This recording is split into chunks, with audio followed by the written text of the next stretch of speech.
half of rho x plus rho y. By symmetry, we may assume that rho x is greater than or equal to rho y. Then rho x plus rho y over 2 is less than or equal to rho x. From the previous displayed inequality, we have the distance between x and y is less than rho x. This contradicts the definition of rho x, because rho x, let us check rho x. Rho x is the infimum. Rho x is the infimum of distances between x and y, such that y is in F2. Okay, it follows that G1 intersect with G2 is empty. So we have if F1 intersect with F2 is empty, we have F1, F2. We have G1 and G2 such that F1 is in G1 and F2 is in G2, and G1 and G2 are open sets and they are distinct. G1 intersect with G2 is the empty set. Okay? Despite their simple description, open and closed sets of real numbers may be quite complex. Okay? And the following example demonstrates. Are you familiar with contour set? Do you know the contour set? Yes or no?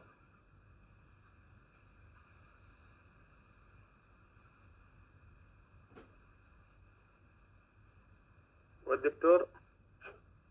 Have you ever heard the name Cantor? Cantor was a great mathematician. No, Doctor, I don't have information. You don't have any information about contour set, yes? The contour set is a very interesting set, okay? Okay. And now we investigate the contour set here.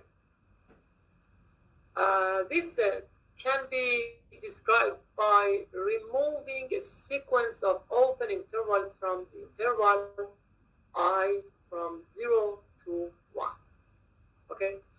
Now, in the first step, we remove the open interval 1/3 to 2/3 from I to obtain this step. This is C1. Okay? You have 0, 1/3, 2/3, 1. Okay? In the first step, you omit this. Okay? You omit this. So C1 is this and this. C1 is the union of the closed set from 0 to 1/0 to 1/3 union with 2/3 to 1. This is C1. Okay. Now this is C1. Look at here. Here is 0. Here is 1. Here is 1/3. Here is 2/3. And we omit this open interval from the middle of 0 and 1. And now look at this and this closed interval. This is the closed interval from 0 to 1/3, and this is the closed interval from 2/3 to 1. Okay. You should omit the middle of this interval, the open middle of this interval. Here is 1, 9. Here is 0, 1, 9, and 2, 9, and here is 3 9ths, okay? 3 9ths or 1/3. And here is 2, or for example 6 9 2 7 9ths 2 8 9ths 2 9 9ths equals to 1. Okay, we omit these open intervals from the middle of that closed intervals. Okay, and we make C2. And in the third step, we remove the open interval from the middle of these 4 closed intervals. Here are 1, 2, 3, and 4 closed intervals. And we make 8. 1, 2, 3, 4, 5, 6, 7, 8. Now in the third step, we have 8 closed intervals. Okay, they are all distinct. Now note that C2 is the union. C2 is the union of 2 raised to the power of 2 closed intervals, each of which has length 1 9th, 1/3 raised to the power of 2. By continuing this way, we construct the set CK, which is the union of 2 to the power of k closed intervals of the form m/3 raised to the power of k 2m plus 1 3 to the power of k. The next set, ck plus 1, is obtained by removing the open middle third from each of these intervals. This process can be described by recurrence equation. K plus 1 is 1 with 2/3 plus, we have a look at exercise 144 says that prove the formula 1/3 1.3. See, for example, exercise 1.26. Exercise 1.26, we have if E is a subset of R, be a bounded set, and A belongs to R, we define A plus E. An element plus a set. It is a set, it is a number. It's a number. What means the sum of a number and a set? It is a set to described as A plus X, where X belongs to E. And AE, the production of a number to a set, is also a set described as AX, where X belongs to E. And you can show that the supremum of A plus E equals to the A plus the supremum of E. Okay, it's not difficult. It's very easy to prove. And the infimum of A plus E equals to A plus infimum of E. And if A is a positive number, then the supremum of AE is A supremum of E.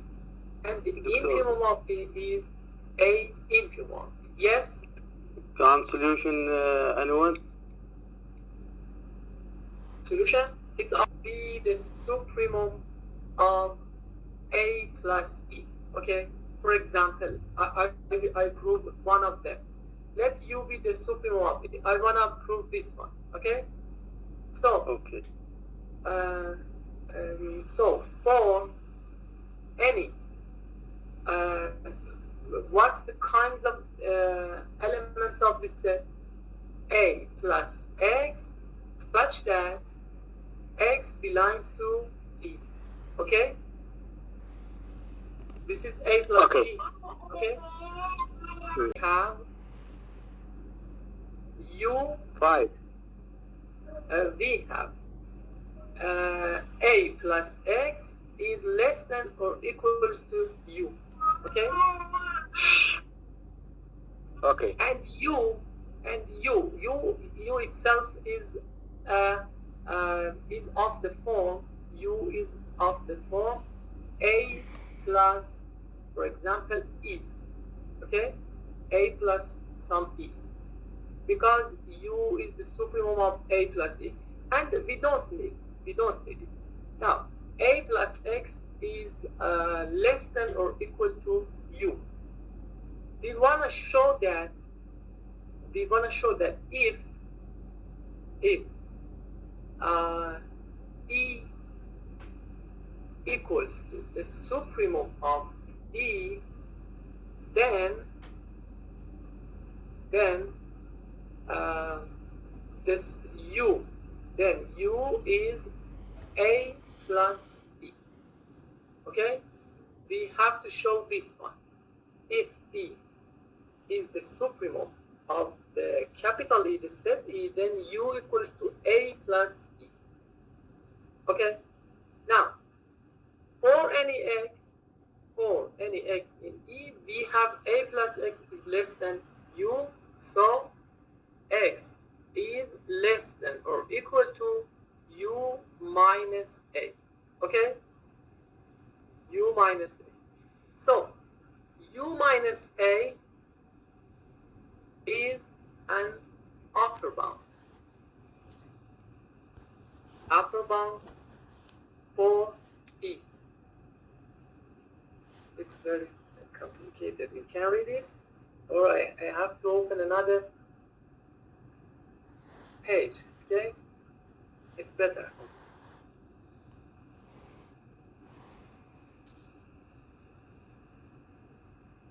Let me cut it from here.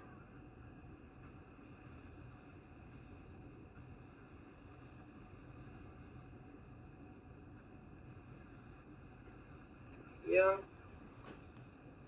And the definition.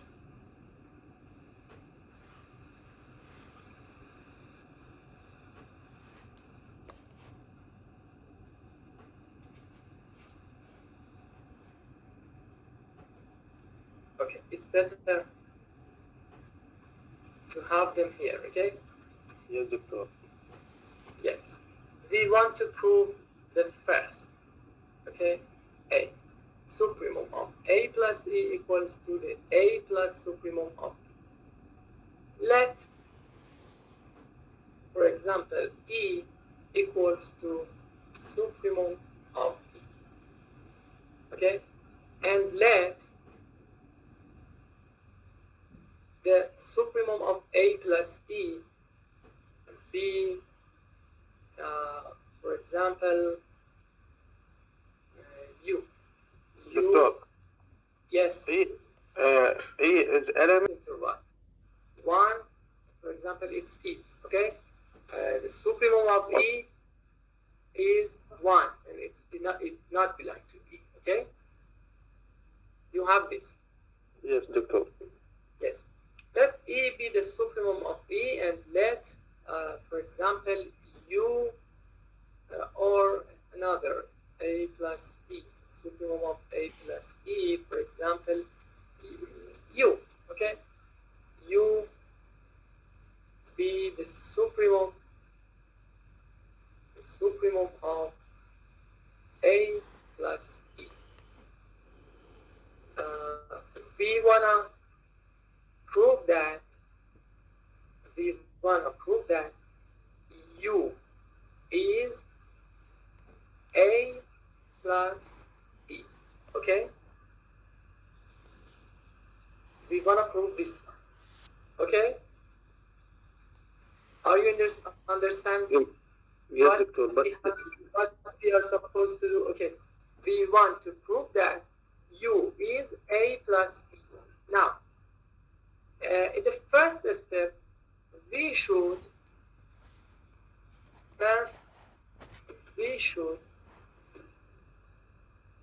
show that A plus E, A plus E is an upper bound for A plus E. Okay? A plus You prove- E you is prove an it, upper Doctor. bound for what? You proved you تساوي equal A minus E. Maybe. You upper bound and upper bound. Let us go with let me delete this one. Now, the first step is to show that A plus E is an upper bound for A plus E. Since E is the supremum of E, then for each x in E, for each x in E, we have another. I think it's better to let x be the supremum of E, and elements of E be shown by E. Okay, it's better. X. Again, let x be the supremum of E and U be the supremum of A plus E. We want to show that U equals to A plus X. U equals to A plus X. Okay? First, we should show that A plus X is an upper bound for A plus E. Okay? Since X is the supremum of E, then for each E in E, we have E is less than or equal to X. Okay? E is less than or equal to X. So that E. Yes. E is less than or equals to E. So A plus E is less than or equals to A plus X. Yes. This is a typical element of E, A plus E. Yes, this one, A plus letter E, is a typical element of A plus E. So for each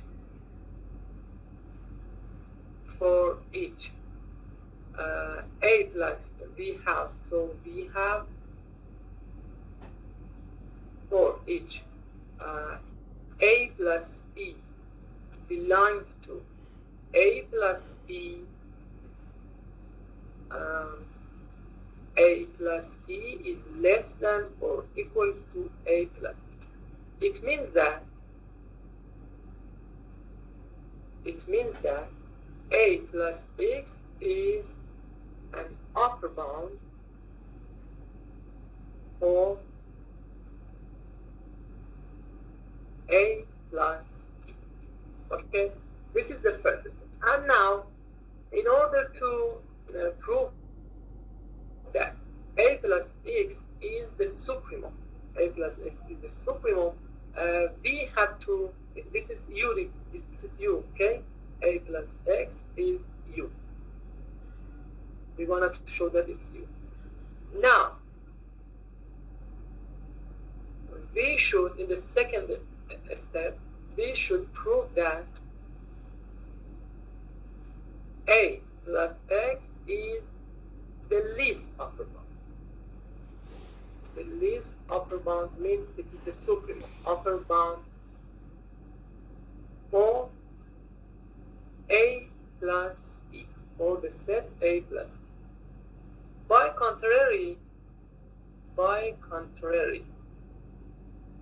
برهان الخود, okay, by contrary, if there exists an element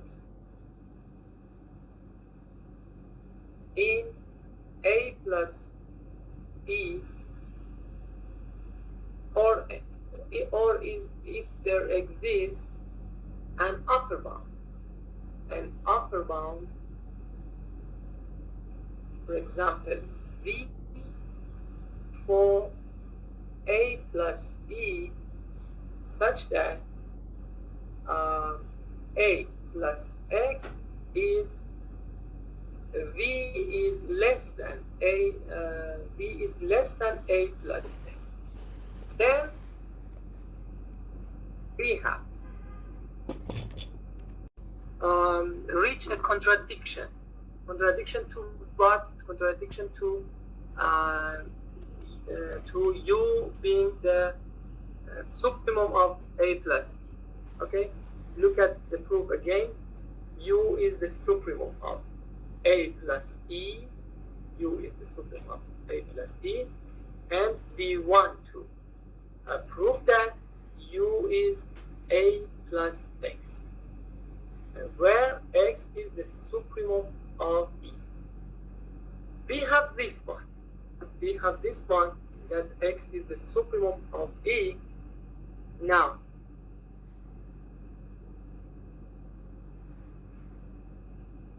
we have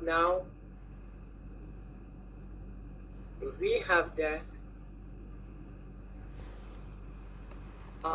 since B is less than A plus X, V minus A is less than X. Okay, V minus A is less than X, and we have X is the supremum.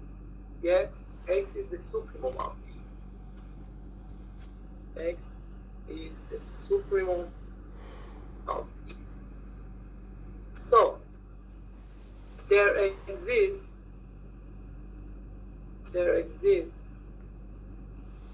Y in E such that, or E prime in E, for example, E prime in E such that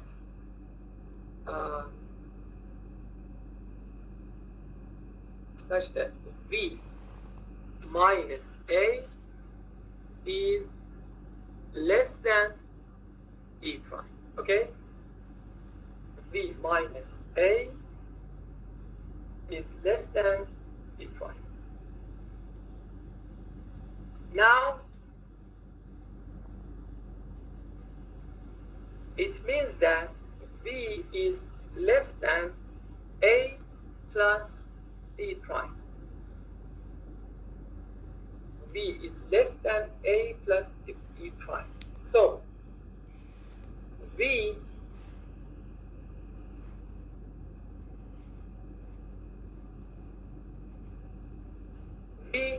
cannot be V, because A plus E prime is an element of A plus E. Yes, so V cannot be an upper bound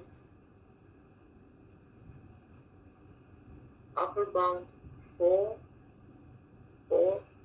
A plus E. But we have chosen V to be an upper bound for A plus E. This is a contradiction.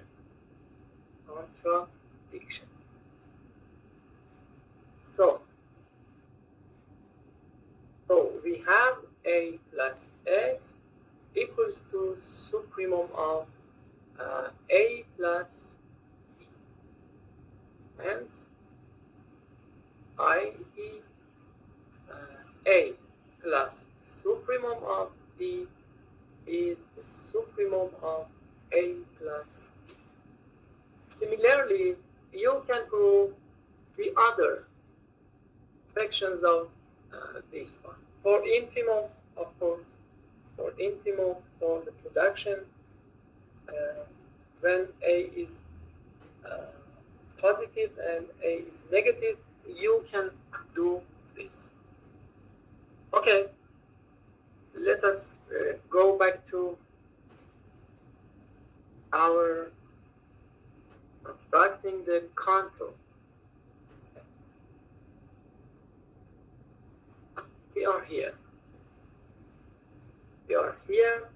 CK is 1/3 of CK union with the open interval 2/3 plus 1/3 CK. By definition, the contour set C is the intersection of the closed sets CK. Okay? The intersection of the closed sets CK. C equals to this intersection. You can look at the picture here. This is C1, C2, C3, and you can have this one. C1 is over a superset of C2 over C3 on and on to infinity. And define C to be the intersection of all closed interval or closed sets okay, from 1 to infinity. The intersection of closed sets is of course closed. So the contour set C is closed. Okay? Since we have a theorem that says the intersection, any intersection of closed sets is closed. Because each CK is closed, so is the intersection of them. And therefore, itself is a closed set. This set is contained, contains all of the endpoints of the removed open interval. Therefore, the contour set contains infinitely many points. Okay? Infinitely many points. The complement of the contour set Ci complement or I set minus C is the union of all removed open intervals and therefore is an open set. Okay, for example, from the last theorem that we have proved. Note that the total length of the removed intervals is 1, since the total length. Pay attention to this one, the total length of the removed intervals. From the first step, what is the length of this open interval? The length is 1/3, okay? And the length of these two is 1/9 plus 1/9, okay? And so on.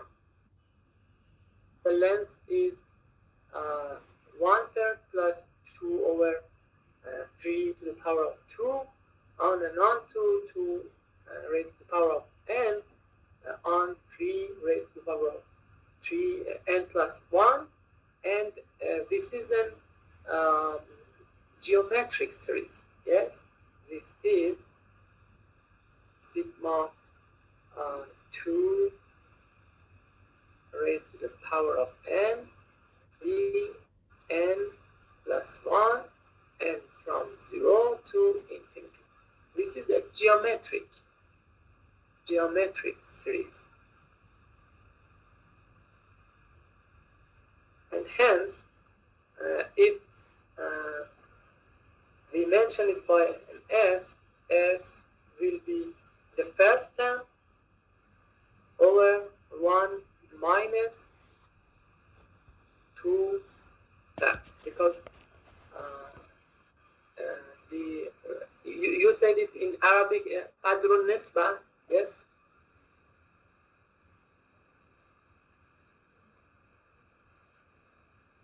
is 1.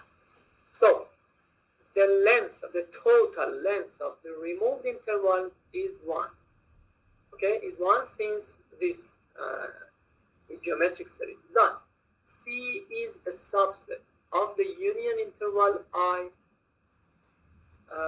whose complement in I has total length y, 1. Okay, this is very attractive. Yes. نعم عجيبا غريبا. good دكتور عجيبة. عجيب. C is closed. C is closed. And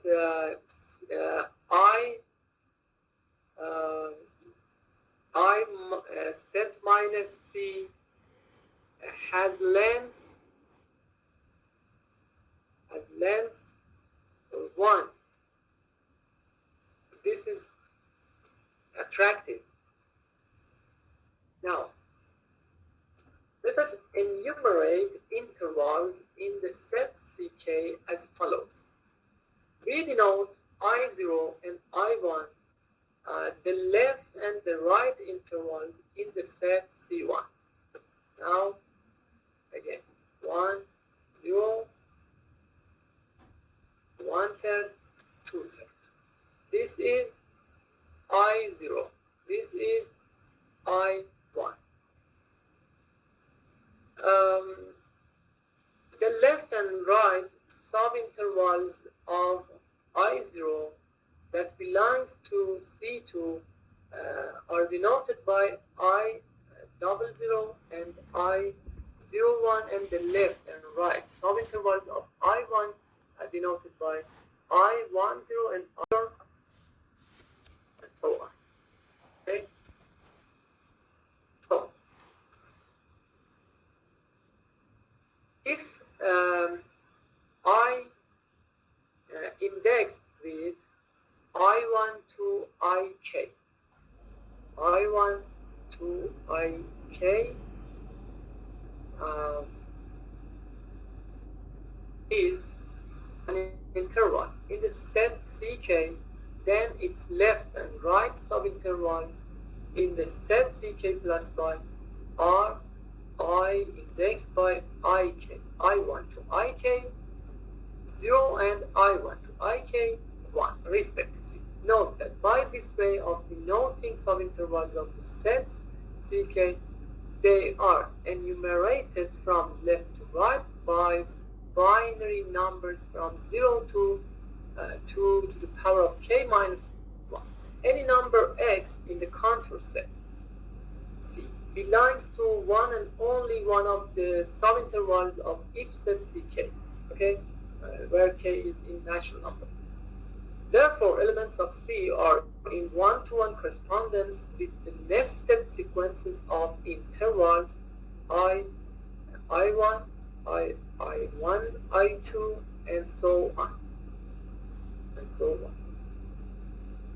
And therefore, is one-to-one is in one-to-one correspondence with the sequence IK, where IK belongs to the 2 point set 0 and 1 for k in natural numbers. It follows that the cardinality of the contour set is 2 raised to the power of aleph naught. That is the cardinality C of the continuum R. It is very attractive to us that the cardinality of the contour set is equal to the cardinality of R. Okay? And on the other hand, the length of C, the measure of C is 0. We can see it later. Okay, this is the contour set.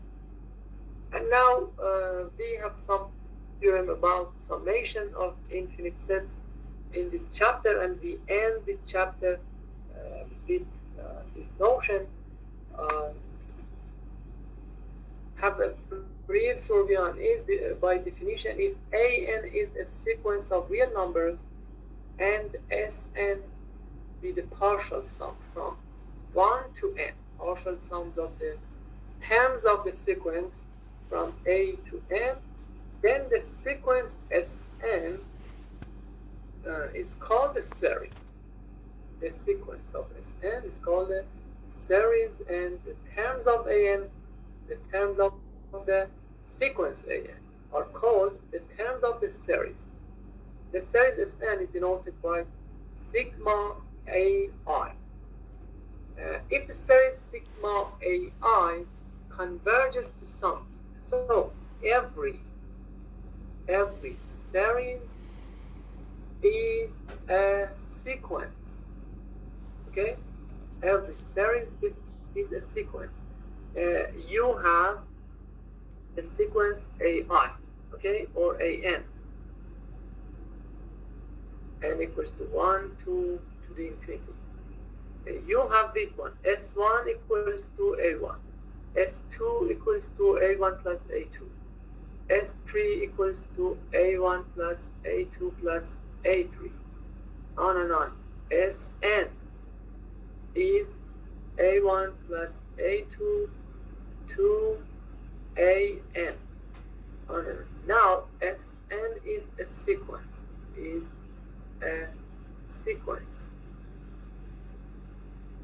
and we call it a series. Okay, sigma Ai is the same as the sequence Sn I from 1 to infinity. Now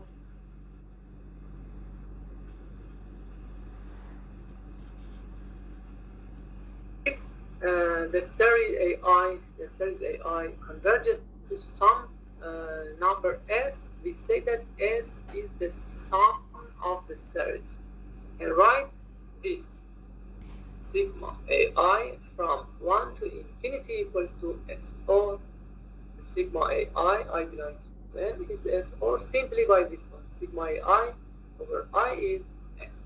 Note that this definition utilizes the order of the set of natural numbers. Okay, this notion, this definition of a series utilizes the order of the set of natural numbers. For an arbitrary family of real numbers, I belongs to J, without any assumption made about the index set J, we adopt another definition. Following definition 1.5, let I belongs to J be a family of real numbers. Okay, J maybe not n, okay, or maybe. We don't make any assumption on J. Let I belongs to J be a family of real numbers with each finite subset K of J. We associate the number Sk to be this one. Okay, K is finite. K finite. And K is a subset of J. A subset of J. We associate the number Sk to be the sum of Ai, where I belongs to K, and call it the finite partial sum. Finite partial sum of the family I belongs to J, corresponding to the set K. The family Ai, and now we have a definition of a summable family. Okay, the definition of summable family. The family Ai, where A belongs to J, is summable, and its sum is S if for each positive epsilon there is a finite subset J0 of J such that again, for each positive epsilon there is a finite subset J0 is finite, such that for each finite, again finite k superset of J0 of J, we have S minus Sk. Sk is the finite partial sum of the family corresponding to the set K, is less than epsilon.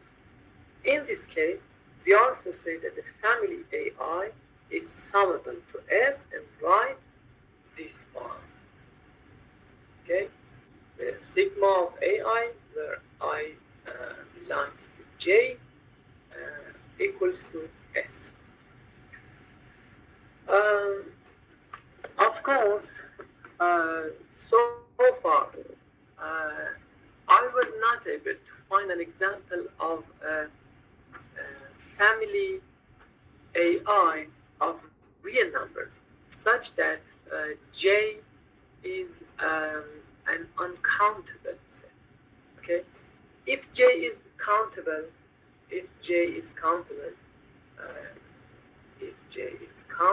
so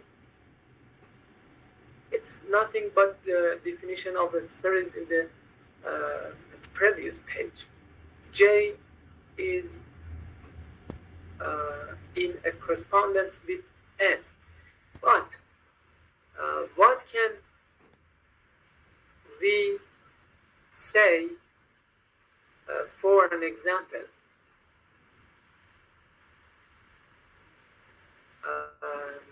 That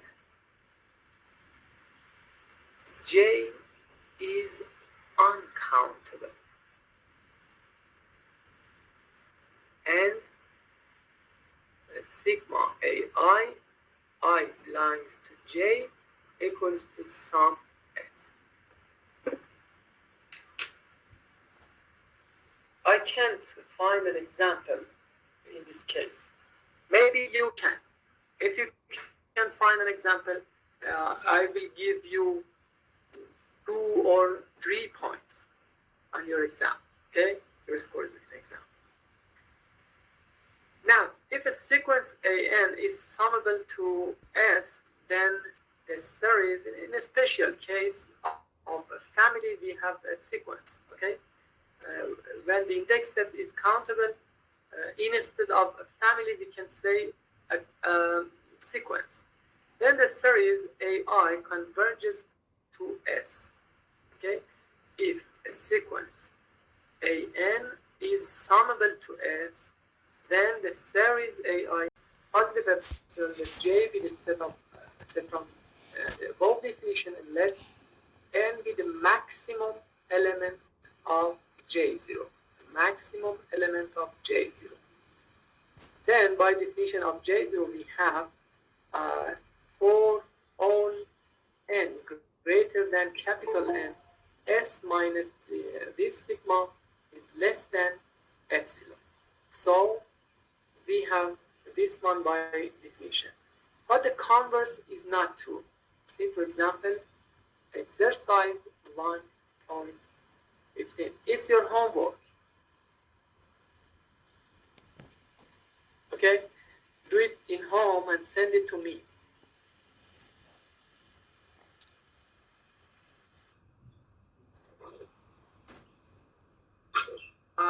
ما جواب الممنون؟ يعني you speak I heard some other words from Arabic students. Some says تدلل, yes, تدلل or تفزل or دلل. F1 to J be a bijection. Do you know a bijection? A bijection is a permutation. Okay, is a one-to-one and onto function from J to itself. Okay, F from J to J, one-to-one and onto. We say F is bijection.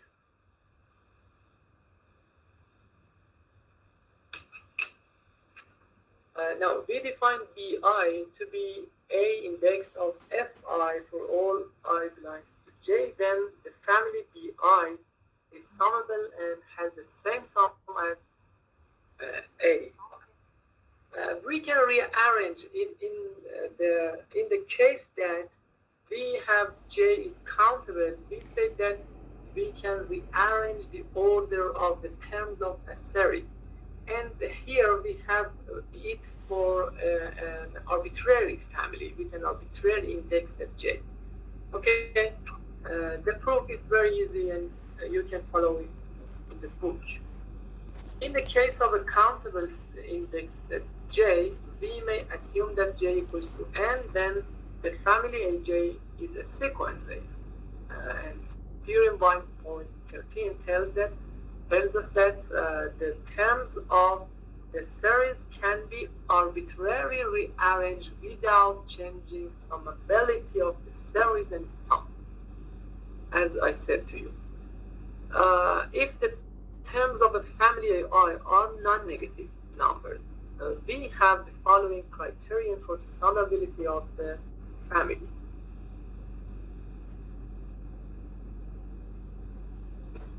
Now we are focused on the family of real numbers where AI is non-negative, is less than or equal to 0 for all I in J. Okay? We constrain ourselves to this assumption that each term, each number is non-negative. Okay, is 0 or is positive. A family of non-negative numbers AI is summable if and only if the set of its finite partial sum is bounded above. If so, the supremum of this set is the sum of the family AI I belongs to J. We can prove it in two parts. The parts one is the necessity. Suppose that the family is summable. Okay. Suppose that the family is summable and its sum is S. First, we show that S is an upper bound for the finite partial sums. We want to prove that S is equal to the supremum.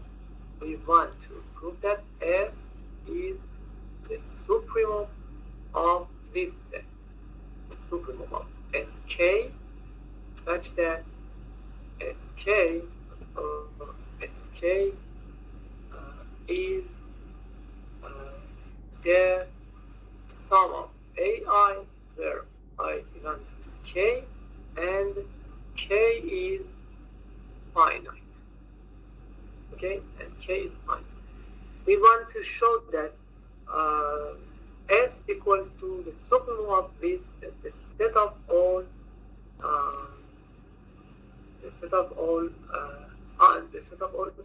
partial sums, finite partial sums of the family. Okay, and our assumption is that it is bounded above the set of its finite partial sum is bounded above. If so, the supremum of this set is the sum. Now, suppose that the family is summable and its sum is S. First, we show that S is an upper bound for the finite partial sums. We want to show that S is an upper bound for this set. Okay? First, showing that S is an upper bound for E, for example, the set E. Suppose to the contrary that there is a finite set L subset of J such that SL is greater than this, and let epsilon be the distance between SL and S. Okay, the distance between SL and S. Because the family AI is summable, there is a finite set G0 subset of J such that for any finite subset K of J containing J0, we have this inequalities. These inequalities says sk minus s. It is sk minus s. The absolute value is less than epsilon. Okay, and this is from definition. For k, be the union of J0 and L, we have sk is larger than or equal to Sn because the numbers AIs are non-negative. We use the positiveness or non-negativeness of the numbers here. By the definition of epsilon, we have SL equals to S plus epsilon. SL equals to S plus epsilon, which contradicts the last displayed inequalities. Contradicts with this one. Hence, S is an upper bound for the finite partial sums. Now, for a given positive epsilon, let J0 be the finite set from the definition 1.7. Then S minus Sj0 is less than epsilon. That is, S minus epsilon is less than Sj0. By the approximation property of supremum, S is the supremum of the family of all finite partial sums. For sufficiency, let S be the supremum of the family of all finite partial sums and let epsilon be a positive number. By the approximation property of supremum, we use it frequently in almost every proof of our theorems. There is a finite set of indices J0 such that S minus epsilon is less than Sj0 is less than S. For any finite set K, superset of J0, we have Sj0 is less than or equal to Sk because every element is non-negative. Okay, are non-negative. So the sum of elements in K is bigger than the sum of elements in J0. Therefore, we have this one. Sj0 is built between S minus epsilon and Sk. And Sk is less than or equal to S. So according to the definition, the family is sum of them. We are done. And the family is sum. Now, we have a corollary says that every subfamily of a summable family of non-negative numbers is summable. Furthermore, the sum of the subfamily is not greater than the sum of the family. It is obvious. We have the principle of comparison that says that if each AI is less than BI, and AI and BI are positive, okay, then the sum of AI is less than or equal to the sum of BI. We say this theorem, the comparison test or the principle of comparison.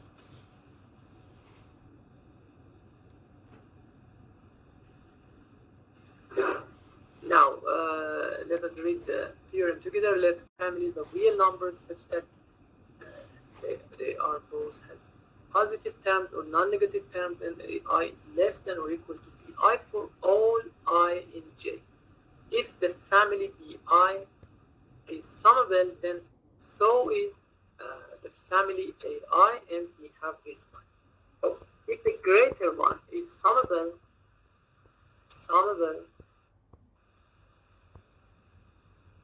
then we conclude that A will be summable.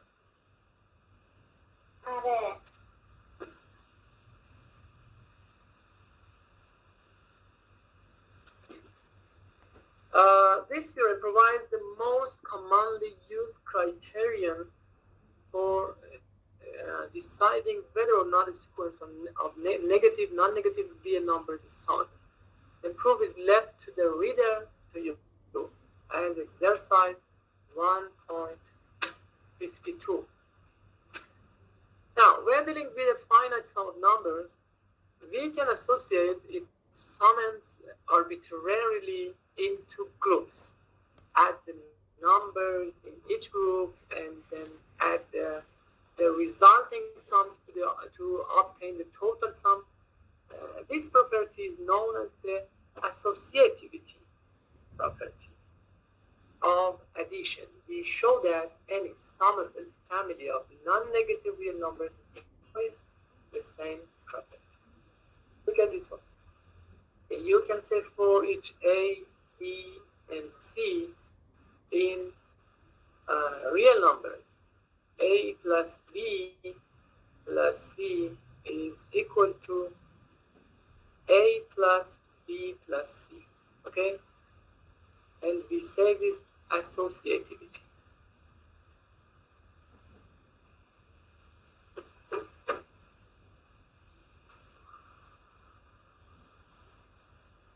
Associativity law, or the associative property. And we want to generalize this notion to the summable families of non-negative real numbers. Okay?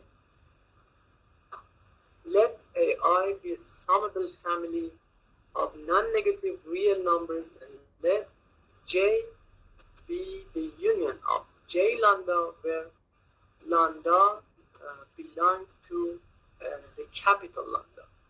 Be a partition of J into a family of subsets J lambda.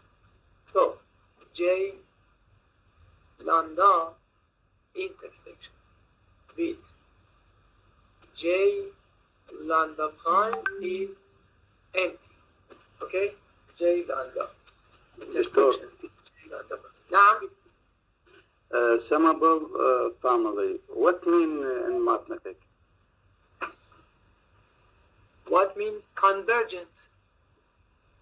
It's a parallel notion for convergence of a series.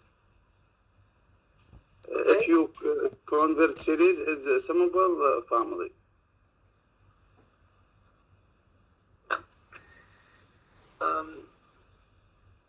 You have this from the general mathematics, okay? I from 1 to infinity. It is a series, yes? Yes. It's a series. Of course, you are not be able to add infinitely many numbers together, okay? Yes. You can add n numbers, okay? You can add n numbers, no matter how large is n. N is 1,000, 1,000, a million, a billion, and so on. You can do it. You can do it by a computer, okay? A plus A1 plus A2 plus A3 Yes. plus A.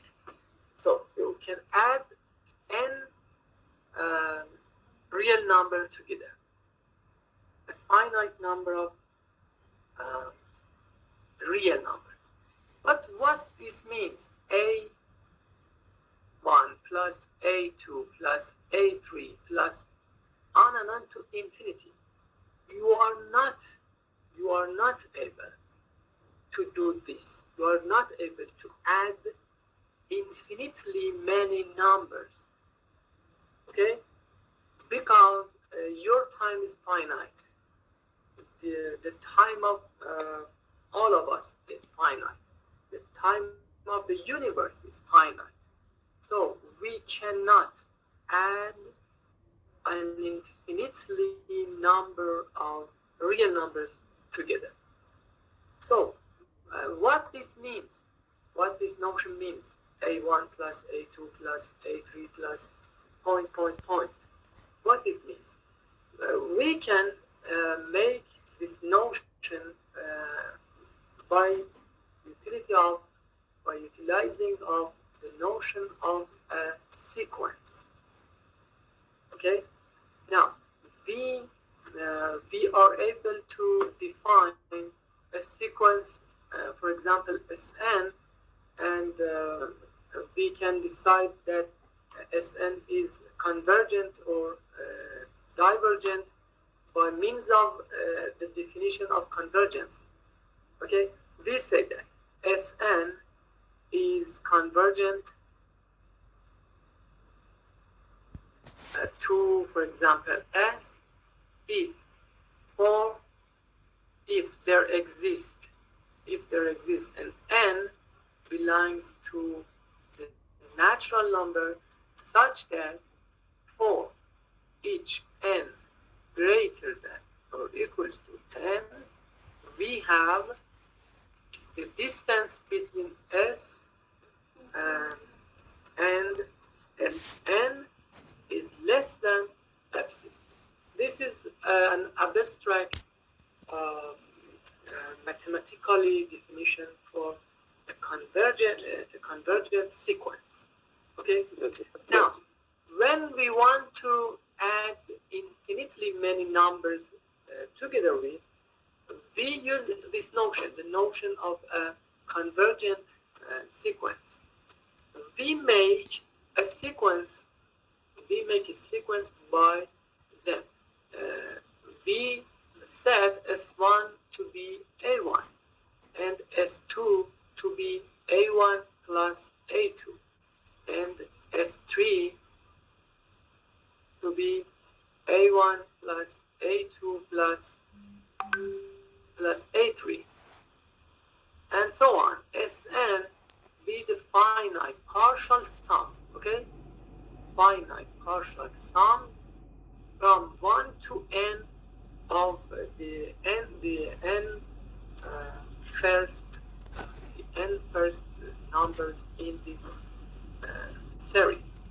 Now we made a sequence. We made a sequence Sn, and we can talk about its convergency and divergency. Yes, we can say now if Sn is convergent to S, then we say the series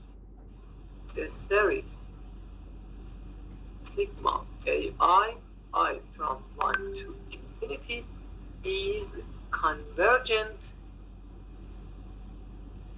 to S and we write AI sigma of AI from 1 to infinity equals to S. Okay, this is just a definition. So by means of the notion of a sequence, a convergent sequence, we can define the notion of a convergent series, convergent infinite series. Okay, this is possible to define it mathematically. Now if we have a family, this definition we have a family AI where I belongs to J. For example, let J be the whole number or real numbers. Okay, what can we say now for adding the infinity? دنبال مجموعه J همون مجموعه اعداد طبیعی هست. درست شد؟ یعنی بزرگتر از مجموعه اعداد طبیعی. نه بزرگتر بودن فرق داره. نگاه، ما بزرگتر و کوچکتر استفاده نمی کنیم. ما میگیم هم عدد هستن، این تعداد اعضاش با هم برابرن. درست شد؟ مثلا Q هم عرض با J هست، درسته؟ یعنی تعداد اعضای Q با J برابره. برای اینجا اصطلاح شمارش پذیری رو به کار میبریم. تو عربی چی میگن؟ احصاء میگید شمارش پذیری. نه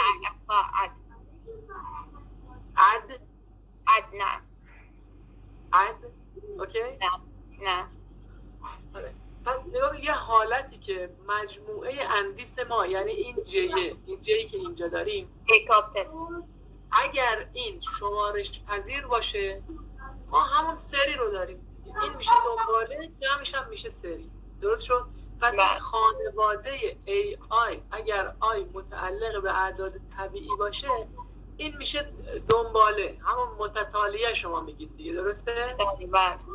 متتالیه. حالا و جمع اینها چی میشه؟ جمعش هم میشه سری.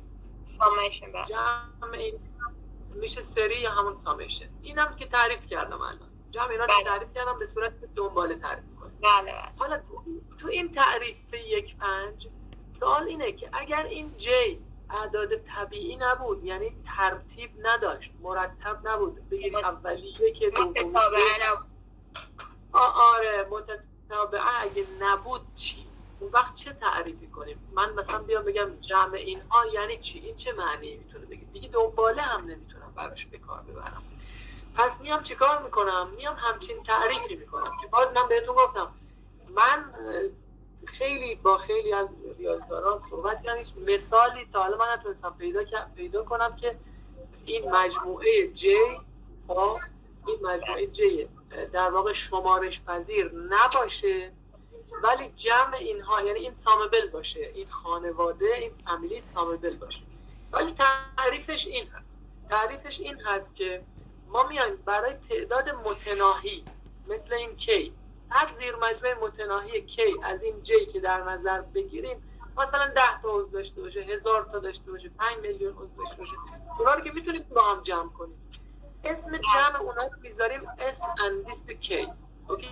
اسم جمع اونا رو میذاریم S and K و میگیم این میشه سیگما یا سامیشن I متعلق به K باشه.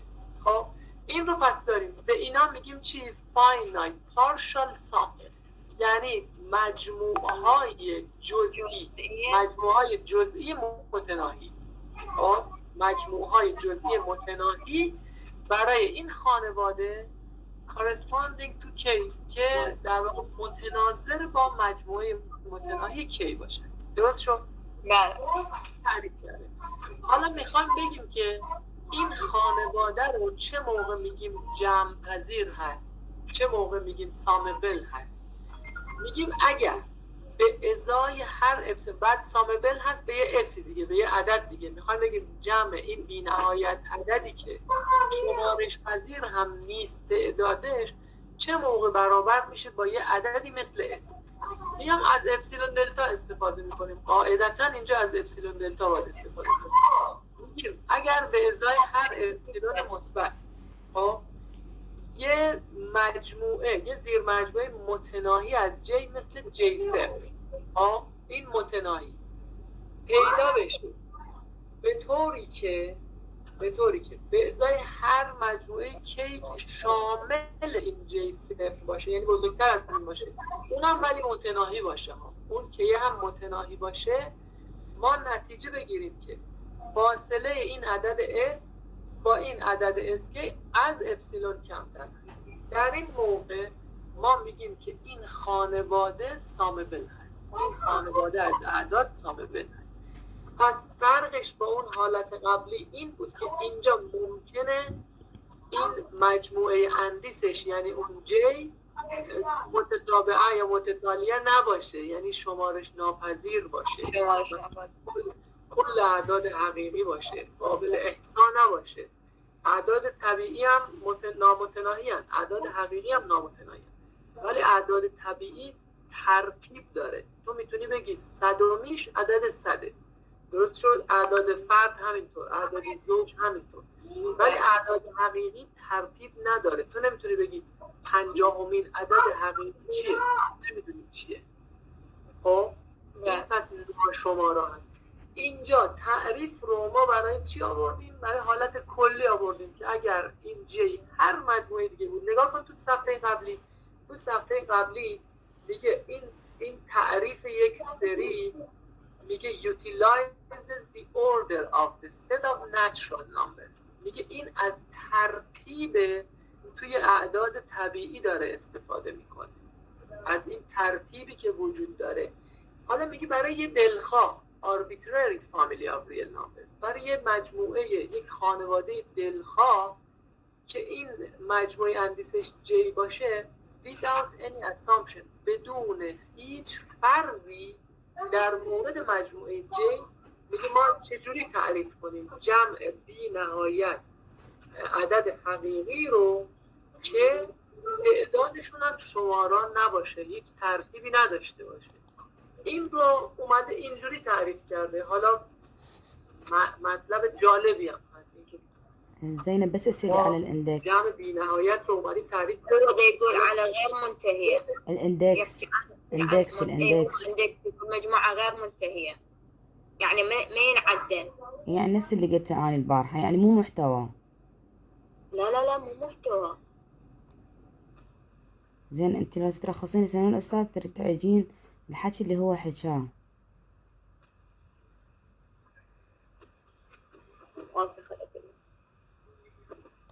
درخشان استاد میشه یه خورده براشون توضیح بدم چیزی که شما گفتین؟ حتما ممنون میشم، حتما توضیح بده این رو. الان توضیح بدم؟ هر راحتی میتونی الان توضیح بدی. آره خب الان بهتره. بله.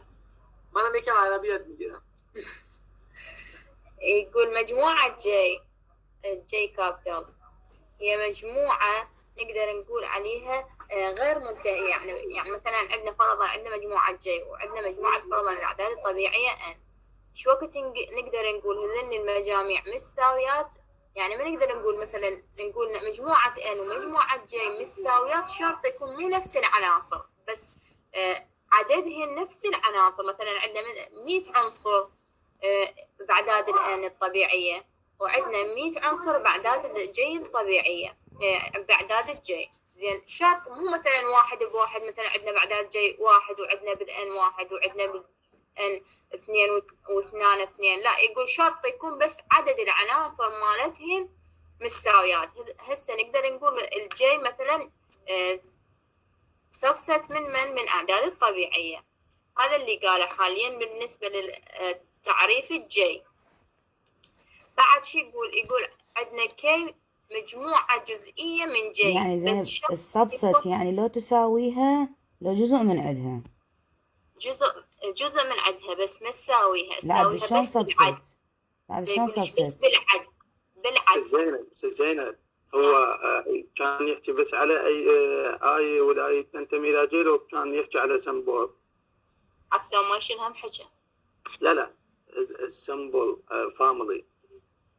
لا ما حكى على يعني السمبول فاميلي. أنت بديت من وين؟ لأن إحنا ما فهمنا. أنا السؤال كان قلت له مجموعة جي كابتر شنو هي مجموعة جي كابتر؟ جي.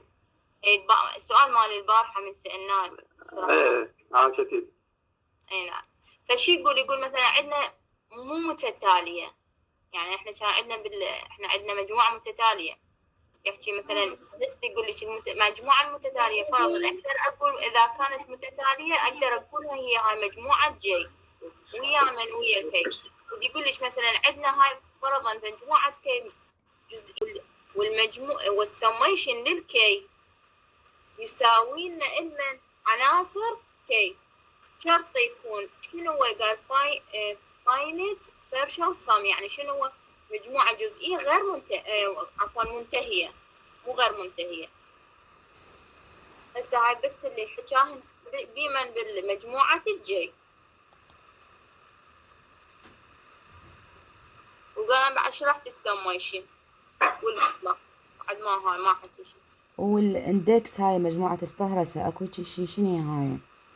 ما سألت بعد. هو طرق لها من ضمن اللي حكاها الاندكس. سألي هي قال على المتتابعة. لا اندكس كانت موجودة عندنا اندكس قال. بس خلص ما انتبهت.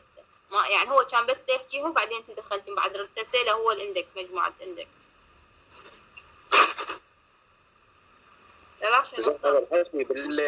بالأعداد الحقيقية لولا أي مجموعة شرط يكون عد العناصر مالتهن أي عناصر أي مجموعة بأن مساويات. ماشي. عشان دكتور بفهم شنو قلتي سي ما نسيت. set index set index كمجموعية. set index نگاه کن مجموعه J هست اینجا. همین کپیتال J. این set index همون که من میشنیدم چی میگفتید، من خودم هم متوجه شدم داشتی بهشون چی میگفتید. خب نکتهش همین هست، اگر این ست ایندکس ما که J هست شمارا باشه، همون عد گفتی عد باشه، یعنی میتونیم بشماریمشون، بتونیم بشماریم، مجموع اعداد طبیعی باشه، اون میشه بهش میگن دنباله. همین بهش میگن دنباله، به اون خانواده میگن دنباله، هم متتالیه یا متتابعه. کدومو میگید شما؟ متتابعه یعنی پشت سر همه. متتالیه هم همون معنی رو میده. متتالیه نه بدون شما، یعنی شما چی گفتید متوجه نشدم؟ دنباله دار ناشمارا. نه نگاه فرقشون میدونه چیه؟ نگاه فرقشون میدونی چی هست؟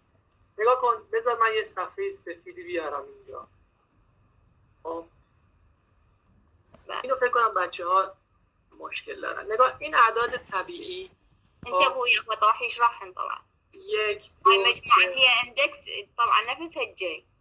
این چی هست؟ is not finite. Okay? It is غير منتهية. غیر منتهیه. خب مجموعه اعداد حقیقی یا اصلا این بازه 0 تا 1. خب اینم غیر منتهی است دیگه. It is infinite to. این هم غیر منتهیه. حالا فرق این و این چی هست؟ مثلا اسم اینو من بذارم آی. فرق این و آی چی هست؟ یا اصلا اسمش بذارم جی که بعدن که اونجا میخوایم صحبت کنیم بیایم از این بگیریم. فرق بین این و جی چی هست؟ هر دو نامتناهی هستن، ولی این شمارا هست ما بهش میگیم countable. یا شمارا به این میگیم uncountable، یعنی نمیشه اینا رو شما نمیشه بگیم. نفس ما قلتيها تسمعين؟ ما نمیتونیم بگیم تو مجموعه J مثلا عضو 50 چی هست، عضو 100 چی هست، ولی تو مجموعه N میتونیم بگیم. درسته 50 درست. آره این 50 هست. حالا اعداد Q هم باز شمارش پذیر هستن، اعداد صحیح هم شمارش پذیر هستن، یعنی منفیای اون N هم در نظر بگیریم. ولی این به اصطلاح میگیم این بیشتر از اون عضو داره و ناشمارا هم هست. ناشمارا هست یعنی هیچ ترتیبی نداره. No order. No order. یا بگم چی؟ لا ترتیب. غیر مرتب. نه غیر مرتب. اوکی. نکتهش اینه اگر اون بالایی رو داشتیم، خب من اگر AI داشته باشم بعد بگم آی عضو، اصلا اینجوری بگم اول به صورت خانواده بگم. شما میگی اسره میگید؟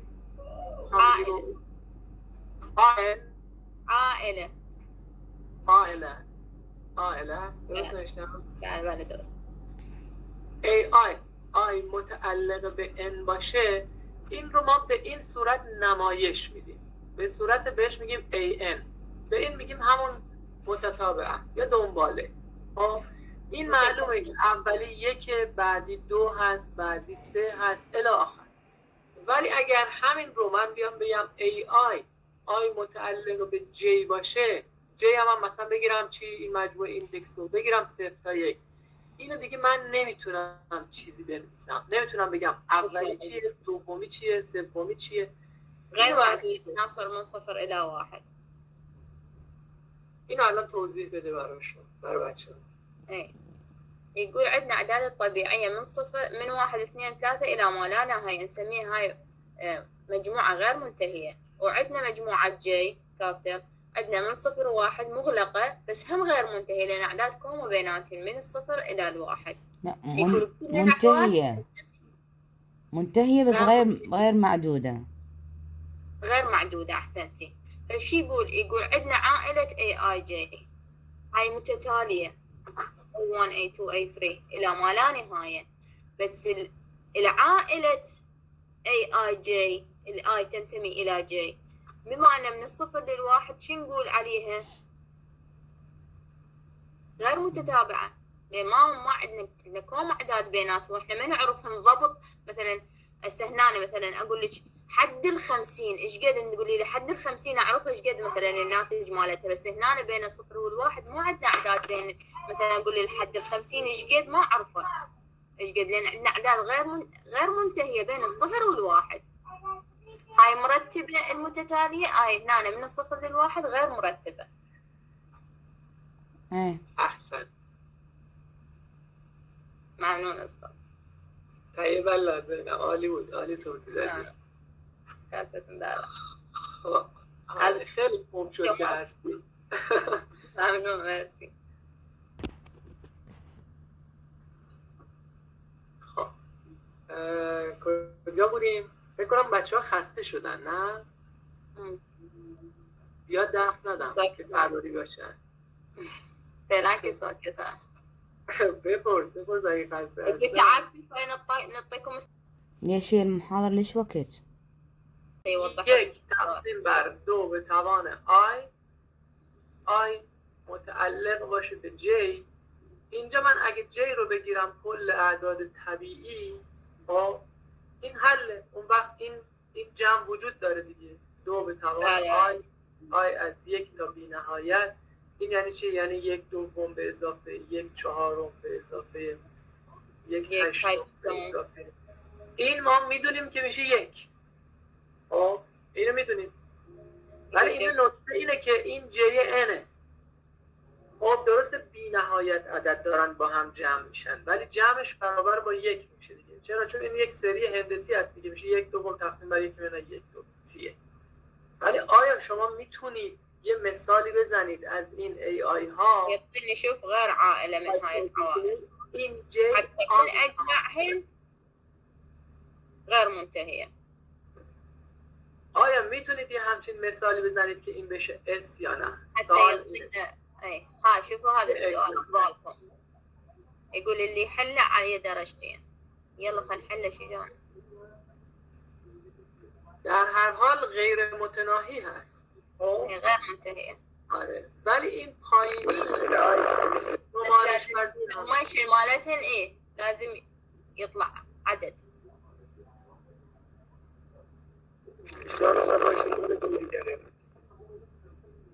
بس انا قبالك مثال. چی؟